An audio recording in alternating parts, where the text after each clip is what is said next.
بسم الله الرحمن الرحيم. أولا سبب تواجد الكثير من أبناء الكويت من مختلف الشرائح في ديوان البراك هو تضامنا مع مسلم البراك ورفضنا التام للتعسف اللي قاعد تستخدم السلطة مع مسلم البراك. يعني احنا نعرف ان هناك تقريبا ما يقارب 55 ألف طلب ضبط واحضار على شريحة كبيرة من أبناء المجتمع الكويتي، ولكن واضح جليا للناس ان الطريقه اللي حاولوا دخول منزل البراك بطريقه يعني بشعه جدا ولم تحدث في تاريخ الكويت، حتى في 90 لم نرى يعني هذا الامر او هذا التصرف من القوات العراقيه.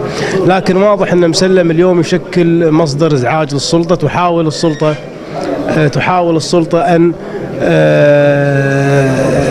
تكسر شوكة الشعب إن صحت هذه العبارة من خلال التعامل بشكل متعسف مع مسلم البراك. رسالتي لمسلم البراك أن طوال 17 سنة هذه اللي أنت خدمت الكويت وقدمت ودافعت عن كرامة الشعب الكويتي وعن حرية الشعب الكويتي، ودائما نجد مسلم البراك يدافع عن الكويت ويدافع عن أبناء الكويت على اختلاف مشاربهم. أنا أعتقد رسالتنا لمسلم البراك أن الشعب لن يخذلك في كل ما تتعرض له. رسالتنا للقضاء، نحن نتمنى أن يكون القضاء طرف محايد فيما يتعرض له مسلم البراك. جلسة الاستئناف غدا، ونتمنى أن الرسالة تكون واضحة أن الشعب الكويتي متضامن مع هذا الرمز الشعبي. اليوم مسلم البراك ما يمثل نائب أو ما يمثل دائرة، اليوم مسلم البراك هو رمز المعارضة الكويتية، فلذلك الشعب لن يقبلون بأي شكل من الأشكال أن يتم استخدام التعسف مع مسلم البراك. نقطة أخيرة يجب أن تكون واضحة للسلطة التي تحاول أن تستخدم كل الأدوات للنيل من شخص مسلم البراك.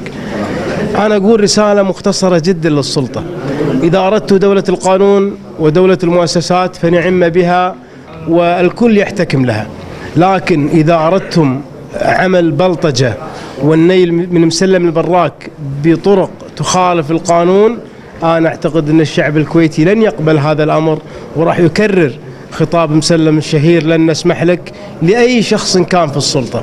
إذا تبون نحترم دولة القانون فطبقوا القانون وطبقوا الدستور، غير ذلك أعتقد أن الشعب الكويتي حاليا، وشفتوه طوال ال7 أيام الماضية، يلتف حول ضمير الأمة مسلم البراك، ولن يقبل بأي تعسف من أي سلطة كانت ضد هذا الرمز. شكرا.